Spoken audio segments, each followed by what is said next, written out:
Hello everyone. Today I am going to start the new video on the topic of Indian High Court Act 1861। ये हमारा lecture 15 है। इससे पहले हमारे 14 lecture complete हुए हैं। आप हमारे उन सभी लेक्चर को देखने के लिए यहाँ पर आपको साइड में आपको आई बटन का ऑप्शन दिखाया रहा होगा, उसको आप प्रेस करके हमारे सभी वीडियोस इंडियन लीगल हिस्ट्री के सभी वीडियोस देख सकते हैं। ठीक है, तो चलिए अब हम वीडियो को स्टार्ट करते हैं। तो सबसे पहले हम इंडियन हाई कोर्ट एक्ट के बैकग्राउंड को देखते हैं। ठीक है, prior to the Indian high court act 1861 there existed dual form of courts in India. Indian high court act के आने से पहले इसमें डुअल फॉर्म ऑफ कोर्ट्स थी। वो कौन कौन सी कोर्ट थी? दो कोर्ट, क्राउन कोर्ट, एक तो क्राउन कोर्ट थी जिसको सुप्रीम कोर्ट भी कहा जाता था। ठीक है, और एक कंपनी कोर्ट थी जिसमें अदालत होती थी। ठीक है, जो कंपनी के अंडर में वर्क करती थी। और इनमें क्या डिफरेंस थे? The crown court and companies court deferred in following aspect. इनमें क्या क्या डिफरेंस है इनको हम जानेंगे। ठीक है, इनके पावर और इनके जो रूल रेगुलेशन थे इनको भी देखेंगे। इट कंसिस्टेड ऑफ जजेस प्रोफेशनल लॉयर। जो क्राउन कोर्ट थी ये हमारी इस साइड की होगी हमारी क्राउन कोर्ट के बारे में, और इस साइड की हो गई हमारी कंपनी कोर्ट थी। ठीक है, इनमें हम डिफरेंस देखेंगे। जो जजेस थे क्राउन कोर्ट में वो प्रोफेशनल लॉयर थे। ठीक है, प्रोफेशनल थे मतलब उनको एक्सपीरियंस था और उनको क्वालिफिकेशन थी उनकी एक किस्म से, उनको लाइसेंस भी प्रोवाइड था। ठीक है, और जो इट कंसिस्ट ऑफ जजेस normal person without any legal professional experience. जो मतलब कि जो कंपनी कोर्ट थी, कंपनी कोर्ट में जो जजेस थे उनको मतलब कि कोई लीगल प्रोफेशनल नहीं थे वे, और न ही उनके पास कोई एक्सपीरियंस था। ठीक है, वो एक एक मतलब कि लेमैन्स थे, आम आदमी। ठीक है, जिनको कुछ कुछ नॉलेज होती थी कुछ कुछ नहीं, मतलब इनको एक नॉर्मल पर्सन कहा जाता था। ओके, और सेकंड हमारा क्राउन कोर्ट में जो जजेस थे held office during crown's leisure. जो इनका ऑफिस था वो किसके अंडर में था? क्राउन कोर्ट के। जो क्राउन्स ये इंग्लैंड में थी हमारी, ये इसके अंडर में थी। ठीक है, जो जजेस थे ये जजेस भी क्राउन ही अपॉइंट करती थी। और इसमें आता है हमारा कंपनी कोर्ट में जजेस held office during companies pleaser. और जो कंपनी कोर्ट थी, कंपनी में जो जजेस थे, कंपनी कोर्ट में जो जजेस थे उनको वो किसके अंडर में वर्क करती थी? कंपनी के, और कंपनी उनको अपॉइंट करती थी।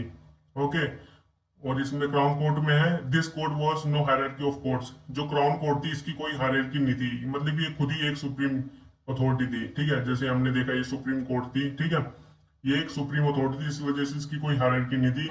और जो कंपनी कोर्ट है there was hierarchy of courts, इसकी हायरार्की थी। जैसे कि हमने मुफस्सिल दीवानी अदालत अपनी पहले वाली वीडियो में देखा था, सदर निजामत अदालत, सदर फौजदारी अदालत। ठीक है, इस तरह से हमने ये सभी देखे थे, इनकी कोई हायरार्की थी। जैसे ठीक है, आपको क्लियर हो जाएगा अगर आपने हमारी पहले वाली वीडियोस को देखा है तो। Okay, it had both original and appellate jurisdiction. जो क्राउन कोर्ट थी, क्राउन कोर्ट के पास एपिलेट और ओरिजिनल जुरिस्डिक्शन थी। मतलब कि ये एक तो खुद ही सुप्रीम अथॉरिटी थी और इसके पास अपील्स भी आती थी इनके जो सबॉर्डिनेट थे। ओके, और जो कंपनी कोर्ट थी, कंपनी कोर्ट के पास एपिलेट जुरिस्डिक्शन थी, इसके पास अपील्स आती थी और ऊपर भी जाती थी। ये एपिलेट जुरिस्डिक्शन थी, इसके पास ओरिजिनल जुरिस्डिक्शन नहीं थी। ठीक है, ओरिजिनल जुरिस्डिक्शन किसके पास थी? ये थी क्राउन कोर्ट के पास। This court applied English law deciding civil and criminal cases. जो क्राउन कोर्ट थी, क्राउन कोर्ट इंग्लिश लॉ के हिसाब से सिविल और क्रिमिनल केसेस को डिसाइड करती थी। इंग्लिश लॉ, ठीक है, ये इंग्लैंड का था। इंग्लैंड के बेसिस पर ये जो इंग्लिश इंग्लिश लॉ था, ये इसी के बेसिस पर सिविल और क्रिमिनल केसेस को डिसाइड करती थी, और अप्लाई भी इंग्लिश लॉ को करती थी। और कंपनी कोर्ट में क्या था? कंपनी कोर्ट में जो नेटिव लॉज थे, native laws for deciding cases, ये नेटिव लॉ को अप्लाई करती थी। जो नेटिव लॉ जैसे कस्टमरी लॉ है, जो कस्टम चलते थे नेटिव विलेजेस में, ठीक है, उस तरह से उनको अप्लाई करके वो केसेस को हैंडल करती थी company court. This court followed English law of evidence. जो लॉ ऑफ एविडेंस, ये आपने पढ़ा भी होगा, इसका एक सब्जेक्ट है लॉ ऑफ एविडेंस का, उसको हम आने वाली वीडियोस में हम डिस्कस करेंगे। ये जो English law law of evidence था ये अप्लाई करती थी, कौन करती थी? Crown court. ठीक है, और कंपनी कोर्ट में था, company court followed customary law of evidence. जैसे कि हमने ऊपर देखा नेटिव लॉज, ठीक है, ये भी कस्टमरी थे और ये भी कस्टमरी लॉज को, लॉ ऑफ एविडेंस को देखती थी। मतलब कि ये अप्लाई करती थी customary law of evidence, custom के बेसिस पर। ओके, तो आपको ये क्लियर हो गया। ये हमारा हो गया बैकग्राउंड। एक मिनट, इसमें दो लाइनें और हैं, उनको भी देख लेते हैं। The uncertainty about jurisdiction between the two courts led to conflicts and confusion. जो ये दोनों कोर्ट, जो दोनों हमने अभी ये डिफरेंसेस देखे दोनों में, इन दोनों में काफी ज्यादा कंफ्यूजन, कॉन्फ्लिक्ट्स अराइज हुए थे और इन दोनों में काफी ज्यादा अनसर्टेनिटी थी। ओके, और so there was a need to merge the two courts into one single judicial system. इस वजह से जो हाई कोर्ट है, इंडियन हाई कोर्ट एक्ट, इसके आने के बाद दोनों को मर्ज कर दिया गया था। इनको एक कोर्ट सिंगल जुडिशियल सिस्टम में कर दिया गया, दोनों को मर्ज कर दिया गया था। ओके, इनको अब हम आगे देखेंगे। अब हमारा आता है इंडियन हाई कोर्ट एक्ट। अब इसमें देखते हैं इसमें क्या क्या चेंजेस हुए हैं इसके आने के बाद। जो दोनों ये कोर्ट हमने डिफरेंस देखे हैं, इन दोनों में भी काफी ज्यादा, इनके दोनों को एक कर दिया गया था। अब इसमें जानेंगे हम इंडियन हाई कोर्ट एक्ट में। तो चलिए स्टार्ट करते हैं अब हम इसको। On 1 July 1862 first high court was establish in Calcutta. Indian high court act के आने के बाद 1 जुलाई 1862 को हमारी पहली कोर्ट स्टैब्लिश हुई थी। कहां पर? हाई कोर्ट स्टैब्लिश हुई थी इन कलकत्ता। ठीक है। With its establishment the existing supreme court and Sadar Adalat were abolished and their jurisdiction and power were transferred the newly created high court. जो हमारी सुप्रीम कोर्ट और सदर अदालत से, जैसे हमने अभी अभी अभी हमने ऊपर देखा है क्राउन कोर्ट, और जो हमारी ये थी कोर्ट, कंपनी कोर्ट, इन मतलब इन दोनों को एबोलिश कर दिया गया था। ठीक है, इनकी जगह पर एक कोर्ट कर दिया गया जिसे कहा जाने लगा हाई कोर्ट। देखिए, न्यूली क्रिएटेड हाई कोर्ट। ठीक है, और अब हम इसके कॉम्पोजिशन में आते हैं। इसमें कौन कौन मेंबर होते थे हाई कोर्ट में? हाई कोर्ट में मेंबर होते थे 1 चीफ जस्टिस एंड 15 इंफीरियर जजेस। एक चीफ जस्टिस होता था और चीफ जस्टिस के अंडर में 15 जजेस वर्क करते थे। ठीक है, जो मतलब कि अपने डिसीजन मेजोरिटी बेसिस पर करते थे। 15 इंफीरियर जजेस के बेस पर ये अपॉइंट किए गए थे। और इसको अपॉइंटमेंट कौन करता था, इसको हम आगे जानेंगे। तो अब हम इनकी क्वालिफिकेशंस को देखेंगे। जजेस की क्वालिफिकेशन क्या थी? 1/3 were to be the barrister of minimum 5 years standing। ठीक है, मतलब कि जो बैरिस्टर थे, बैरिस्टर जो वकील होते हैं, ठीक है, उनके पास क्वालिफिकेशन तो थी, लेकिन उनको 5 साल का एक्सपीरियंस होना चाहिए था। तो वो जो बैरिस्टर थे उनमें से 1/3 को अपॉइंट किया जाता था जजेस के तौर पर। मतलब कि उनको नॉलेज होनी चाहिए, 5 years की क्वालिफिकेशन होनी चाहिए उनके पास। ठीक है, और 1/3 were to be the members of companies civil service of minimum 10 years standing. जो कंपनी के सिविल सर्विसेज होते थे, जो कंपनी के सिविल सर्विसेज, ठीक है, और उसके अंदर उसको 10 years की एक्सपीरियंस उसमें होना चाहिए था, कंपनी सिविल सर्विसेज में। ठीक है, और उसका मेंबर होना चाहिए था। तो उसको 10 years का एक्सपीरियंस होगा, तो उनमें से 1/3 को क्वालिफिकेशन के बेस पर उनको 1/3 को अपॉइंट किया जाता था। और बाकी के बचे हमारे रिमेनिंग जजेस कुड बी ईदर फ्रॉम बार और सिविल सर्विस। जो बाकी के बचे बचे हुए जो जजेस हैं उनको बार सिविल सर्विस में से अपॉइंट किया जाता था जजेस को। Who had acted as pleader in Sadar Adalat और सुप्रीम कोर्ट। जो प्लीडर थे कहां पर? सदर अदालत और सुप्रीम कोर्ट, जिनको अबोलिश कर दिया गया था। जैसे अभी हमने ऊपर पढ़ा है, कहां पर? यहाँ पर ये देखिए, अबोलिश कर दिया गया था सुप्रीम कोर्ट, सदर अदालत को। ये अबोलिश हो गए तो वहां पर जो प्लीडर थे उनको अपॉइंट किया जा सकता था। ठीक है, क्वालिफिकेशन इनकी यही थी।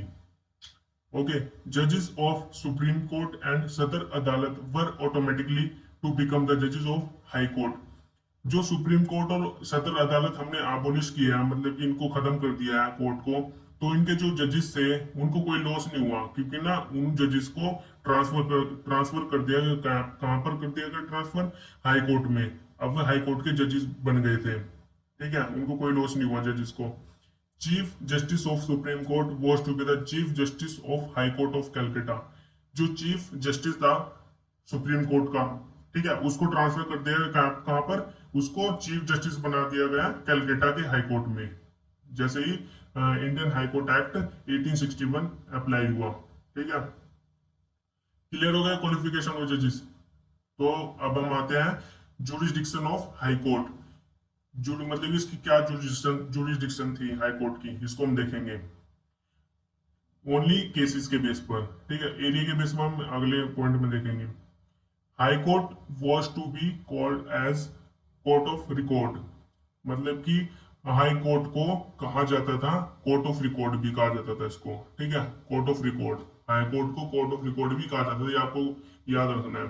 It had original and appellate jurisdiction over civil, criminal, admiralty, testamentary, intestate and matrimonial cases.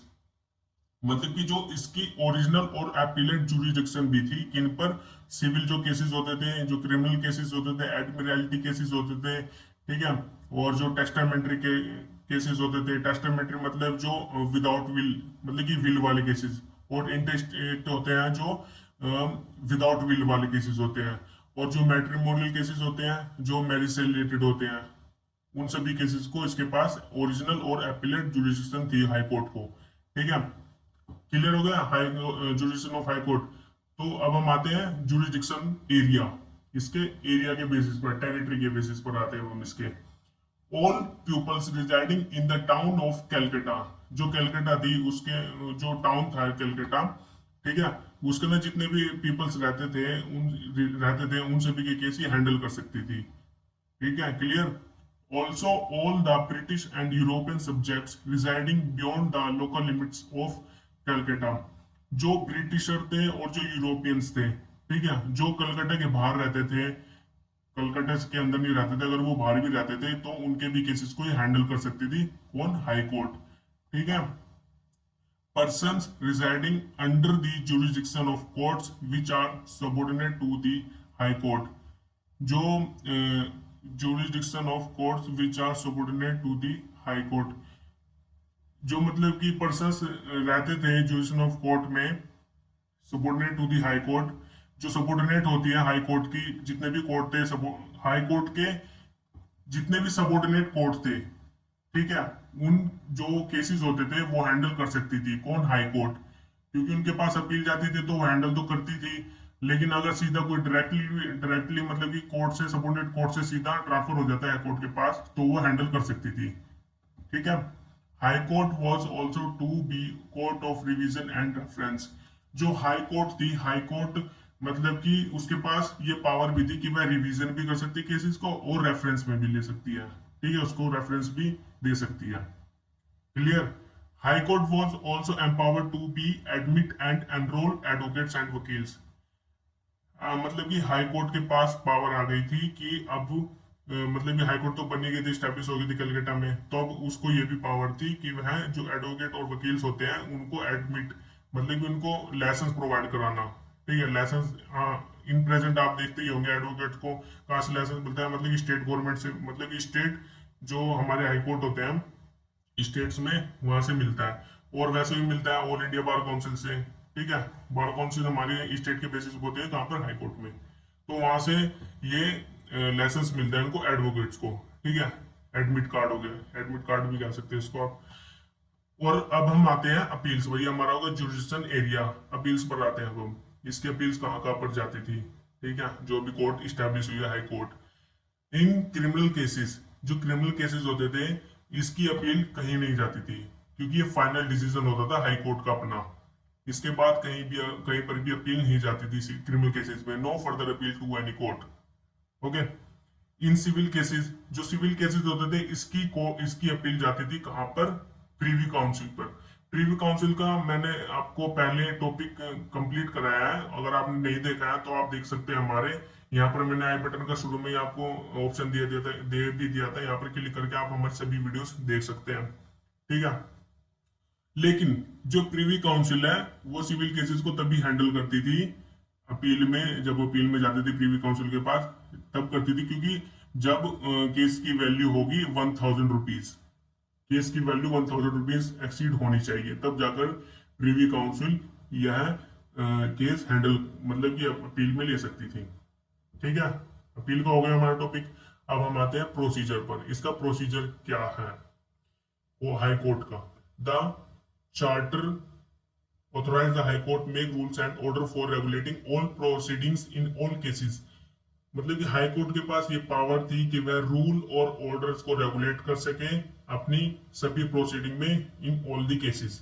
ठीक है, clear. According to code of criminal procedure 1858, ये किसी मतलब कि उस टाइम पर 1858 कोड सी मतलब कि सीपीसी थी उस वक्त। ठीक है, CrPC, code of criminal procedure code 1859 उस वक्त सीआरपीसी थी। लेकिन इस वक्त हमारे पास ये वाली सीपीसी नहीं है, हमारे पास इस वक्त न्यू सीपीसी है जिसको कहा जाता है कोड ऑफ क्रिमिनल प्रोसीजर 1973। अब हमारे पास 1973 है, ये अब अप्लाई नहीं होता है। ठीक है, ये पहले थी जब ब्रिटिश टाइम के पीरियड में। ठीक है, उस वक्त थी ये। तो आज का हमारा लेक्चर यहीं पर कंप्लीट होता है। हमारा लेक्चर